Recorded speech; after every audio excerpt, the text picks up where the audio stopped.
ممكن اشرح Is واحده it بس من possible القصه دي to كلها؟ explain one unit for religious explanation for a part of the sanctuary Yes, we for are you? very interested. Yes. يا هو مهتم جدا. مهتم جدا. مش هنخلص.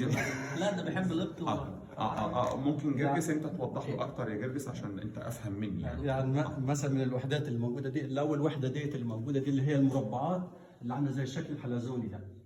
تمام. شايفها؟ على اليمين الداير ده كمثال يعني. دي حاجه واحده. المربع دي المربع جوه الدايره. دي اول حاجه. مربع جوه الدايره اشاره للتجسد، زي المسبح ليه طول وعرض وارتفاع. تمام. تيجي عدد المربعات ديت الاطار الخارجي ليها 34 بعدد عمر المسيح. تمام. ويجي من مركز الدايره لغايه بره عدد 7، عدد الكمال. تضرب السبعه في ال 34 يدوا 238 مربع. عدد عظام جسم الانسان بطقم السنان بتاعته. دي حاجه. الرمز بقى عظيم هو سر التقوى الله الذي ظهر في الجسد. يبقى اذا المربع ده يشيل ايه؟ للجسد. دي جوه الدايره اشاره لله المتجسد. انت تقدر تقول الكلام ده انا ما اعرفش اقوله. انت ممكن لا اصل انا مسلم ما اعرفش التفاصيل دي، انت دي تفاصيل وحطيتها صح ولا غلط يا ابونا؟ كام الدلتا فيها؟ 238. لا المربع كام مربع؟ 238. 34 خارجي. 34 the age it is 34 the age of the Jesus Christ. هذا عمر المسيح.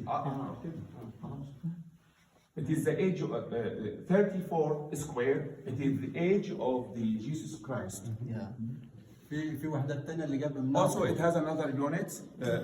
If you وجاب منها calculate الطاووس اشاره للقيامه. if you calculate it, it will كم يا ابونا؟ كم قطعة؟ 238. It is about 238.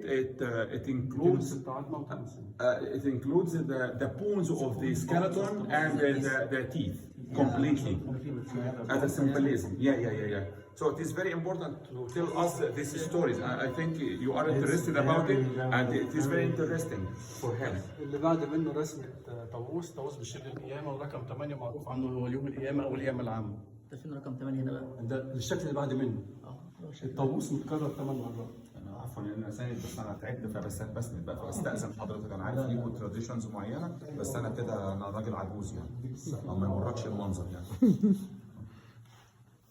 الاطار الخارجي ده اللي موجود ده اللي تحت ده 13 صليب. ال 13 صليب دي الاشاره لرموز الرسل. These borders consist of 13 cross.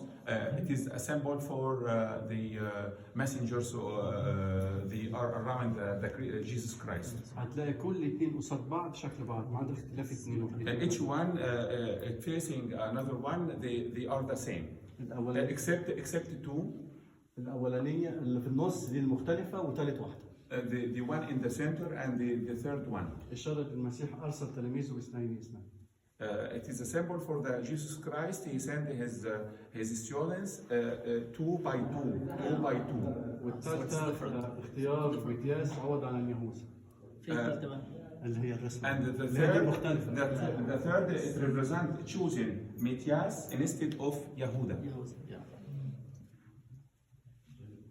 هو ايه اكتر مشاعر الصليب؟ رشح اشاره للملك.